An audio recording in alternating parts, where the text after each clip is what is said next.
Hi, friends.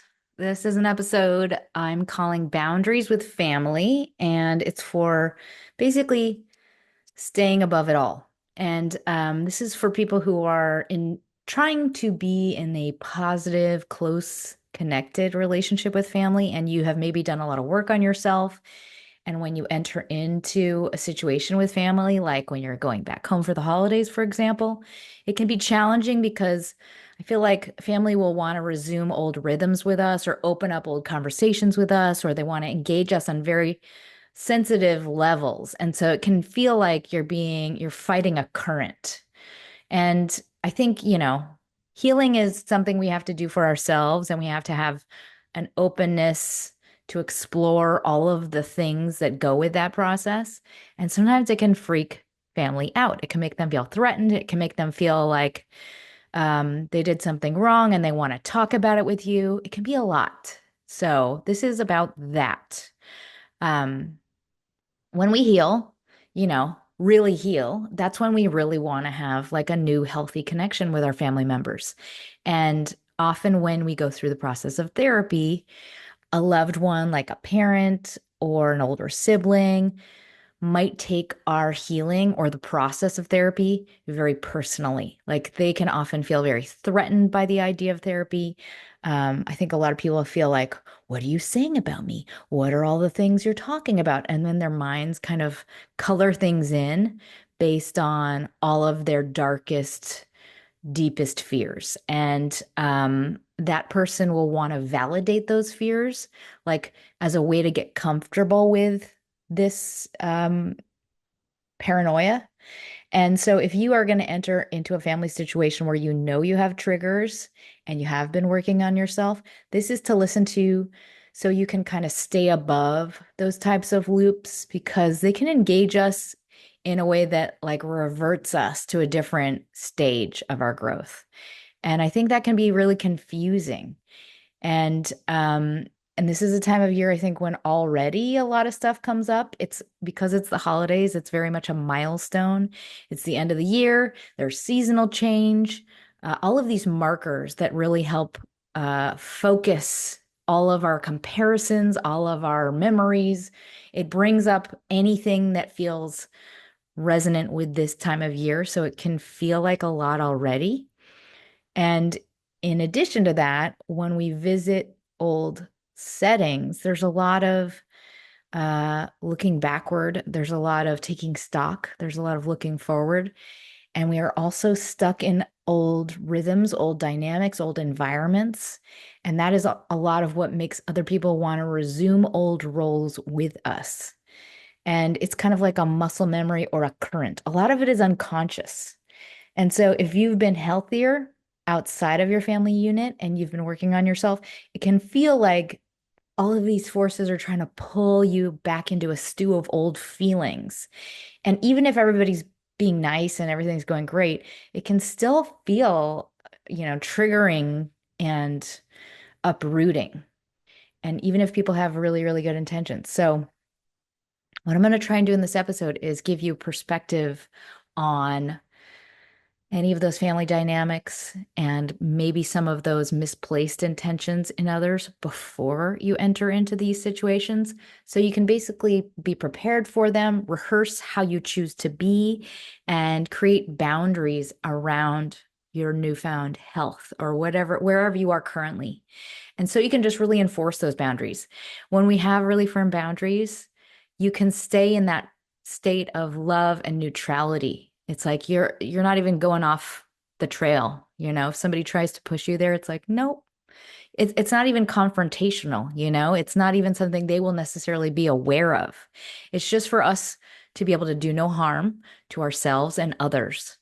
And I think a lot of the time with older generations, people who didn't have the awareness of therapy or didn't have the ability to like do any work on themselves, it can be like they're in their own world and they just don't understand you. And they might see you as just a version of whatever their feelings are inside. And a lot of the time, what's happening is just a projection of inner feelings. So they might feel like they're not good enough and they might be attempting to find validation in those feelings. I think projection is a massive piece of what triggers really upsetting family dynamics. And so when you know all of this ahead of time, or when you really have this top of mind ahead of time, we can care for others, support others, and keep ourselves safe and balanced. So this is really the goal, is to be able to come from love, not take anybody else personally, and hopefully bypass some of the bullshit and just enjoy your time with those you care about. So with that, there are three parts of this episode: the what, the why, and the how, the tools. Part one, the what. Old family hierarchies, stories, narratives about things that happened a long time ago, things that people want to continue to tell or rehearse telling in different shapes and forms. And know that we are all strengthening our stories in part to protect our egos. And as we grow up and we grow older, we kind of reshape these stories and reaffirm them. We retell them in all of the ways we frame things. And that is just for us to be able to survive. A lot of the time, especially if we don't process things like guilt or shame, we just kind of stuff them away and try and rationalize them. And some things we can make sense of and put into healthy contexts, but some things we cannot. And therefore, in a lot of people, they kind of stay trapped in us as like a dark, sensitive truth that we don't want to look at. So, depending also on a person's culture or their generation or their belief system around what it means to be healthy and what it means to be effective and successful and thrive, we all feel differently about things like working on yourself or therapy or what you should and should not feel about things. And I think everybody has a different negotiation of all of those terms. And so sometimes those in themselves can conflict. But I think a lot of what happens when we are able to work on ourselves and go through therapy, we can accept our faults, we can feel comfortable with them, and we can be capable and full enough to be compassionate toward others. And sometimes that means just being a bigger person in all situations, because it's like we're no longer under it. Now that we're over it, we can say instantly, I'm sorry. I'm sorry you're hurting. I'm sorry if I hurt you. Whatever that, whatever situation that comes up in, when we are not in pain or need anymore, then we can take someone's anger or their pain or their fear, and we can just respond to it with love because we have a fullness of self. And if a person that feels, guilty or is fearful of feeling guilty, they will by default be on the defensive. Like as a mode of operating, it's defensiveness that comes out of them. Part two, the why. I think we all misread one another all the time. Like we interpret another person as at us or about us. And I think a lot of the time it's just about them and how they feel. It's them on them on them, how they feel inside about themselves. And so if you have a triggering family dynamic, I'm going to guess that person really feels attacked or whatever it is, takes things personally because that exists in them. They feel guilty. They have that in their body. A person who feels good and feels whole defaults to love, not anger, not defensiveness. So I think when we get triggered by the behavior of others who knew us in our youth, it's partly because they activate old feelings. And what is happening in us is a feeling of, it's like I call it like our electric fence. It's like, don't go there. Nope, I'm not allowing that in. It feels like this is a dangerous zone. I'm not going there. It feels like hot to the touch to us and can be confusing. I think a lot of time we're like, but am I healed though? Because this thing just brought me back to this other feeling of self that I haven't had in a long time ago. First of all, totally normal, totally logical based on all of these things. I like to think of it in terms of like if you were a therapist, they call that countertransference. And like when you have a response to something in yourself, the first thing you have to do is just become aware of it and process it. And once you're aware of it and you process it, you can come back to the situation as a rational, more objective person. It's like you really have to externalize that thing though when it happens. So, what I want you to think about before you enter into this family situation is in like my most objective, healed, rational, access to my highest thinking, as I call it. What do I want out of this situation? What do I want out of this relationship? Now that I have accepted reality, now that I have fallen in love with reality, meaning who this person is, what they are capable of, what is the dynamic, and what is the time of year, all of those factors, what do I choose to have in this exchange? So it's like a pre visit, pre phone call conversation with yourself where you get to decide the boundaries around the experience, meaning, I'm going to choose to stay in love. I'm going to choose to stay in the present, in what is healthy and helpful, and what can stay in a functional, positive exchange between us. It's like as soon as you go into like a negotiation of old things and like memory of this thing and that thing and how that thing was, it's like you're almost groundless. It's like you've already lost footing in some ways. Because in many ways, nothing, or oftentimes nothing can be gained. And up to you if you know this person and can tell whether or not something can be gained. If you're sure that nothing can be gained, like maybe your boundary is to not go there. That's a totally normal, healthy, acceptable thing for you to choose. More on this in the tools. Outside of that, people are quite simply limited in their own way. I think all of us are limited in very dramatic ways, and we just can't see our own limits. And we might be baffled by the opinions of another person, by the actions of another person. And even if we sat them down and explained to that other person all of the things we see and all of the things we understand, that person might be completely trapped in a defensive loop, Like they might not be able to see. So it's like for us to expect that they should see is our denial of reality. So as with a person that is very insecure, like, or a person that is very um feels like they are not good at what they do or feels really bad about themselves, their loop might be, but you can't be mad at me. But you can't be mad at me. I did my best. I tried so hard. I love you so much. You can't be mad. And that they will be unable to hear anything except their own feelings. So my point is not to excuse whatever thing might be triggering.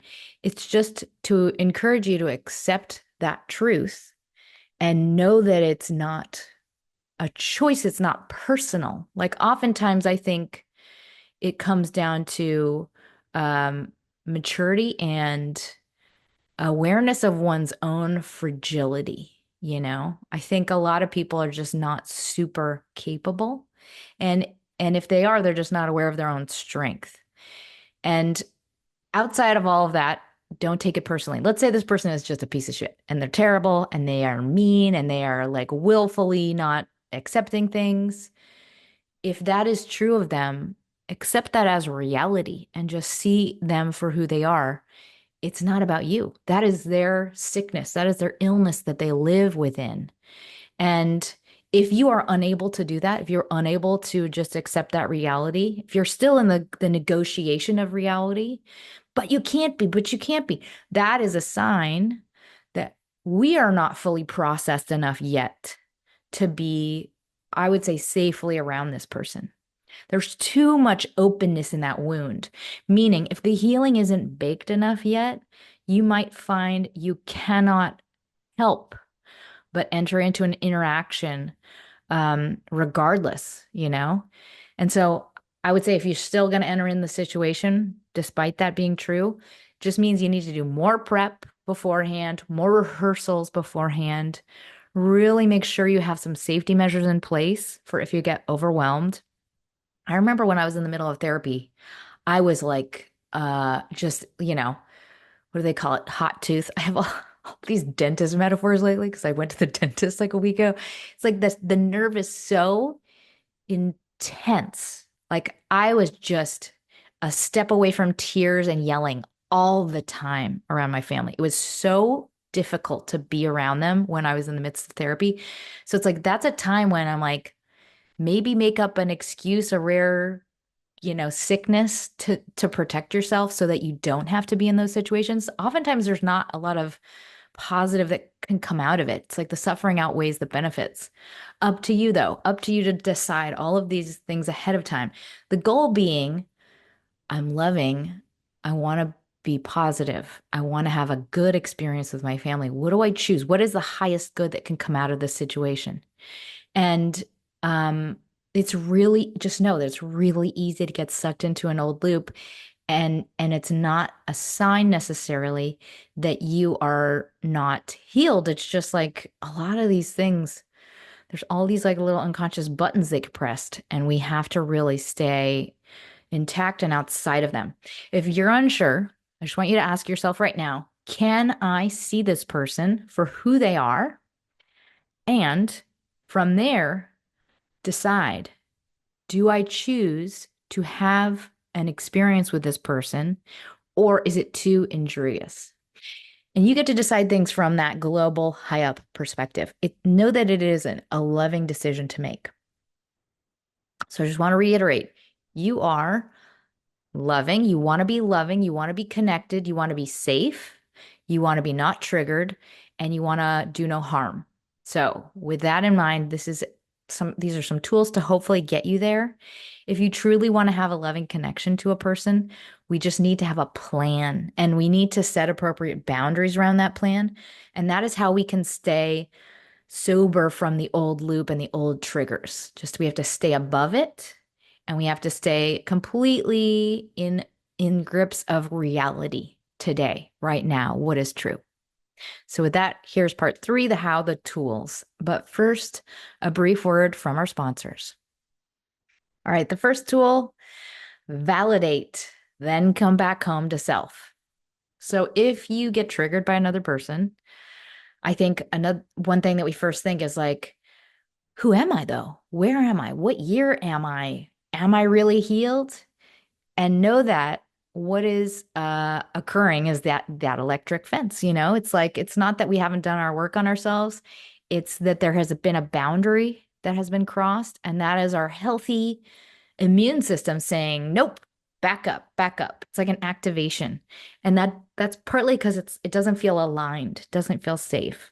So in that moment, I just want you to validate it, witness it, back up from it, externalize it, and then process it. Just see where the activation is coming from, and then come back to just a memory of yourself today. Reiterate to yourself what your choice is. What is the thing you choose for this relationship? I choose to be loving. I choose to stay in what is functional. I choose to stay in neutrality. In oftentimes it's just a presence with that person, an energetic, positive presence with another person. It doesn't have to go so deep. And my point is, just know you're not crazy and you're not sick. You can't get the person's sickness back in your body. It's all of the healing that we do is knowledge. It comes in the form of knowledge and we can't unknow it.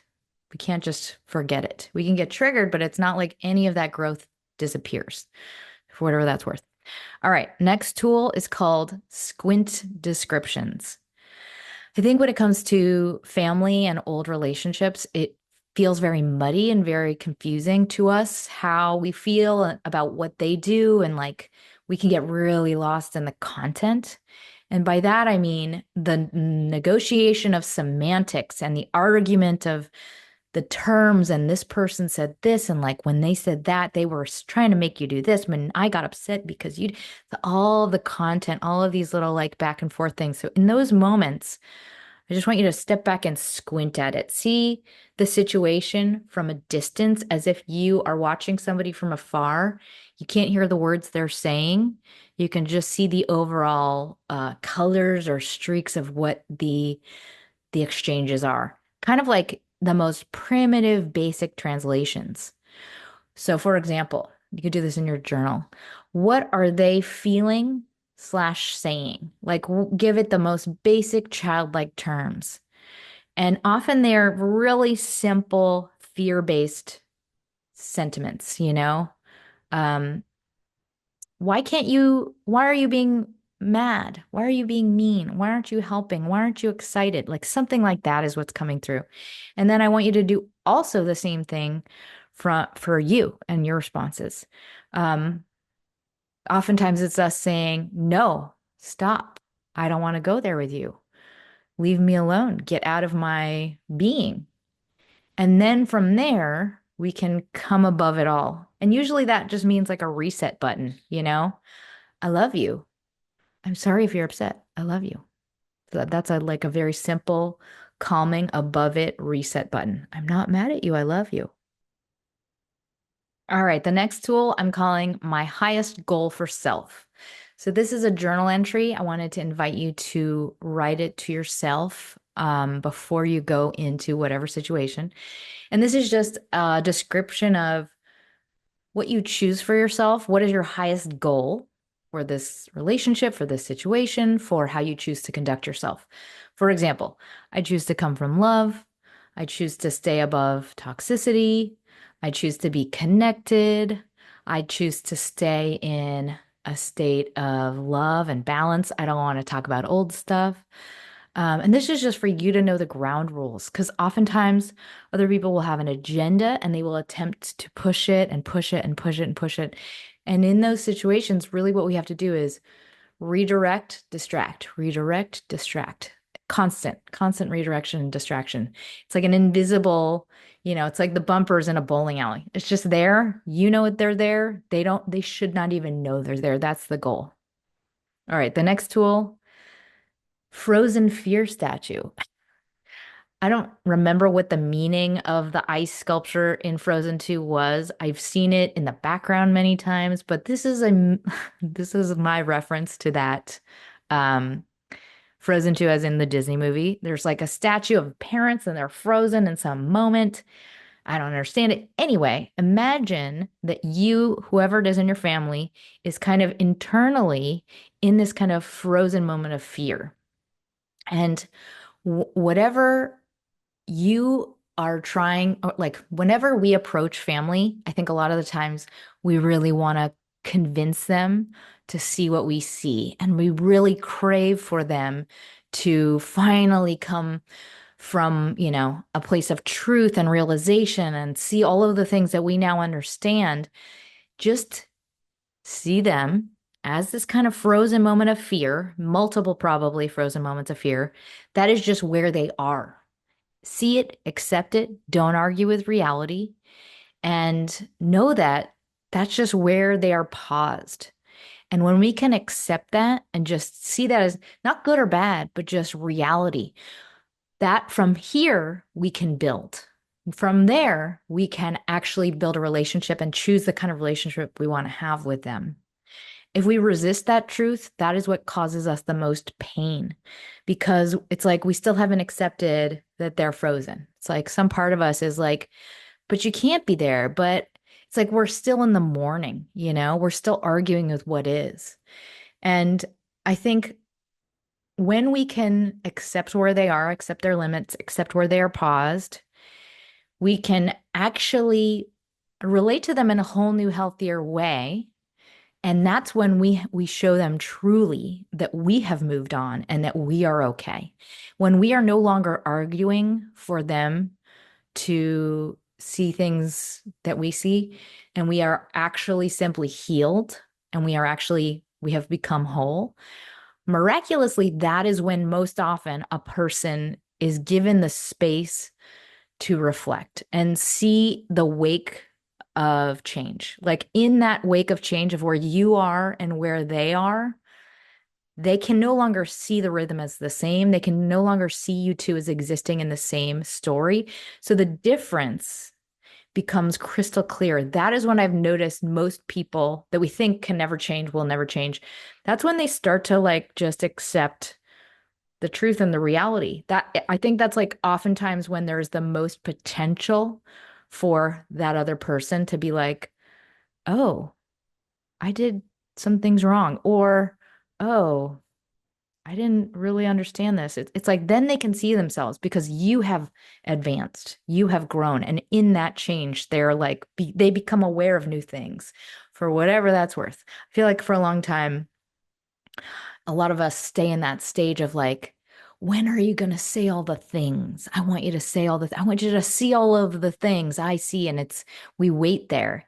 And that is a denial of acceptance. So when we can just welcome acceptance, although it's so painful, it's so hard, when we can welcome it, we get to give all of that healing back to ourselves. And it's something that translates into other people seeing things for the first time. Anyway, next tool is called My Adult Self versus My Scar Tissue.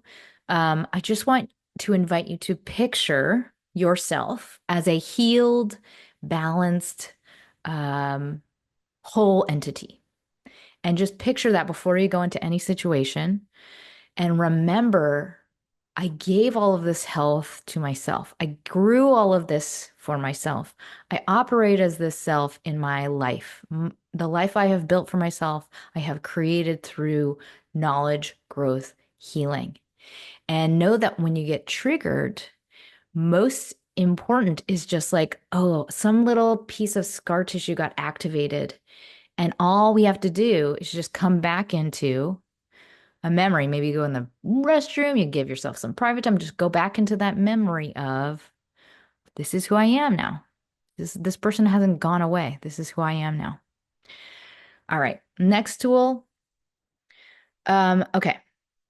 So this is kind of like a longish description of the boundaries of love. This is what I would say. Well, this will be specific to each individual, but before you go into a situation that is triggering, I just want you to think about your truest goal for how you're going to operate in that relationship and make a plan, a detailed plan for how you're going to enforce boundaries in the various situations that might come up. And it's a little bit of an art form, it's a theatrical art form. And by that, I mean it literally requires we recognize areas that are dangerous, like conversational areas that are dangerous and triggering that lead to activation. And we, through any theatrical means necessary, stay out of them. And by that, I mean like it can feel really silly and dramatic, but it's very effective. And when we can practice this, it becomes natural, organic, and effective. It's really effective. So the core of this is to recall this is all coming from a good goal. It's not lying. It's not manipulation. It's all coming from a place of health. And so by that I mean like I want you to think about you are in an interview or in a political debate you're a politician or you are a celebrity being interviewed on a talk show. If there is an area that comes up that you choose not to enter, that's like the little bowling bumpers, you have to think of a kind of tangential connection to redirect toward and something that is equally engaging and or intriguing that you can head toward. So the person that you're talking to or the situation, the people should not even be able to identify that there is any redirection happening. And so by that I mean like a person asks you like, why aren't you married now? Something like that. Um, that would be a moment where I would, let's say, pick up my phone, be like, oh my God, I can't believe I just got this text. That's an instant, like, look over here kind of thing. Um, or you can ask somebody something about themselves and really tap into what you know they're interested in. Oh my God, did I see you got that new flower bed out front? Or bring up something that is equally, um, they get invested in. Oh my God, did you guys see the new Top Gun movie? It is on right now. I want to go see my favorite scene, whatever it is. The trick is to keep it light and redirect instantly. And I think practicing these things ahead of time um, and then if you feel like these are really difficult and that you're going to start crying if you're trying to do one of these, the easiest one is like, oh my God, I'm so sorry. I really have to pee. Get out of the room, go to the restroom. Also, fake a phone call. I like to tell people that I have a friend that's going into a very difficult situation and I have to be there for them. That's like a very easy one because it's kind of constant. The goal is just to not engage, even with one word, and always remain in the state of complete non reactivity. So, just in your mind, you know it's a no go zone, but we cannot even get into the vein of conversation. And when you know that there are these invisible guardrails, other people can feel that we're not willing to go there. And it's it's not that it's even like there's content there. It's not like there's any friction. It just doesn't even exist. It's like that area is invisible. And that is how I think a lot of people also forget what they wanted to engage you on. It's like sometimes people are really like set on trying to connect in a certain way. And it's like if you're constantly like, look over here, look over here, look over here, it's really, and you're also staying in this, the emotion of neutrality and the feeling of love and the connection you have as a loving one, that is the only person that they see. So there's no like, they can't get the hooks in. And I think important to keep in mind is like all, if we are setting boundaries that are very, very tight, all connection points have to be protected. Gaze, distance from your body, ears, and what comes out of your own mouth. So all of those things are things we have to be aware of and really deliberate about. And if you have to, pretend you can't hear. I went swimming. I got water in my ear. I'm so sorry. I can't hear very well. Whatever you have to do, do it. Be theatrical and don't overthink it. And if you need to take breaks and just repeat back to yourself, like, I got you. I used to do this in my, like in the bathroom, be like, I got you. We're going to do this. It's going to be fine. I choose love. I choose to stay in love. Just keep repeating your own mantras back to yourself. All right. Next tool is called reverse arrows. Defensiveness and even offensiveness and meanness. I just want you to picture like there's an arrow coming out of their mouth and it immediately comes back and stabs that person in the heart. All of that that comes out of a person is a direct map to how they feel inside. So, whatever you might be experiencing based on a loved one, trace a line directly out of their mouth and back at their heart because that is what they live with in themselves. That is how they treat themselves. See it not as personal, but definitely true to their suffering. That is the filter that they apply to themselves and their entire life. People who are judgmental are incredibly judgmental of themselves. They feel terrible in such severe ways. That is why they are so judgmental. It's like a symptom of a very black and white thinker. Which brings me to the next tool, which is called the illness they suffer. We don't have to take the harsh judgment of others as true, as any judgment of on ourselves. And I think a good metaphor is whatever it is that they are projecting onto you, it is an illness that is manifested in their person. And if that person is reacting specifically to you and the choices that you have made, they suffer from an illness that afflicts them in judgmentalness, like all of whatever their belief system is, whatever however critical they are, it's usually a symptom of fear and a feeling of smallness. And so they're trying to create some order and sense of right and wrong. And it's just, I always feel bad for people like that. It's an easy way to heal yourself and feel above something like that is, oh, I'm so sorry you're suffering. I'm so sorry you're trapped in this. What a terrible world to be trapped in. But it doesn't belong to you. Just remember, it doesn't belong to me. It's coming from this person's specific brand of illness.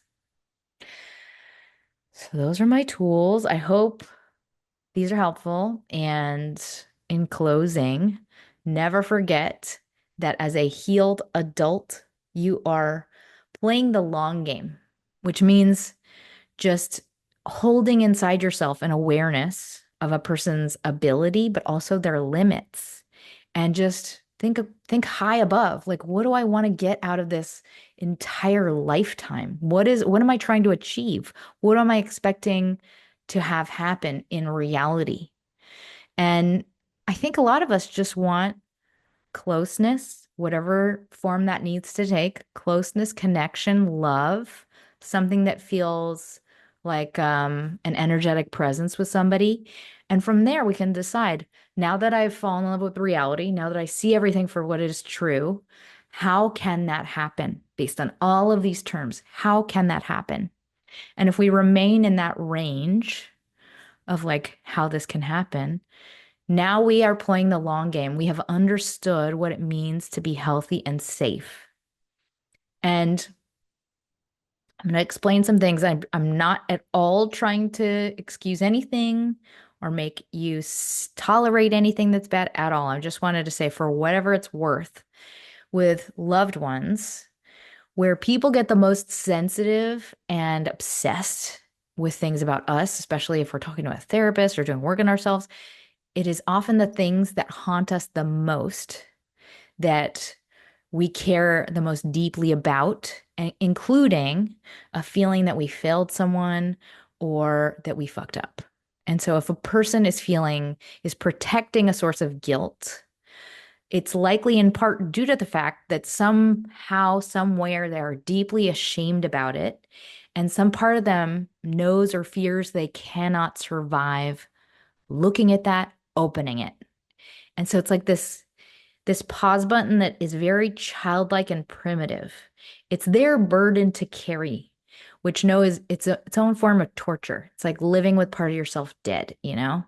And it's if it's at all possible for you, one way to be above that is just to send them love despite whatever their fucked upness has, caused you in your life. Just one path to healing, I find, is just send them love. Send them love in their suffering, in their own brand of limited thinking, whatever it is.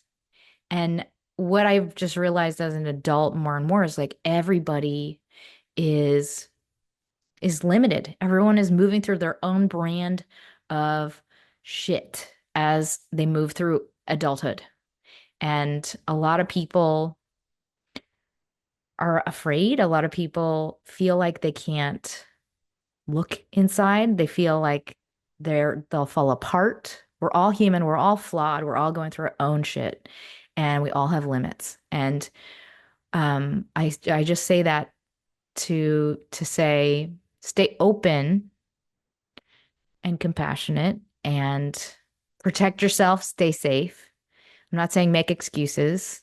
I think a lot of the time we have to really, really stay angry as a means to get healthy, but play the long game. And I would say, even if we don't accept apologies, we can still live our lives from a place of integrity and we can move through anger at our own pace. Anger is something I think that is self-protective, but our goal, I think, as healthy adults, is to slowly process it and let it go at our own pace as that feels healthy to you. All of that said, I send you my love. I hope this is helpful and smile.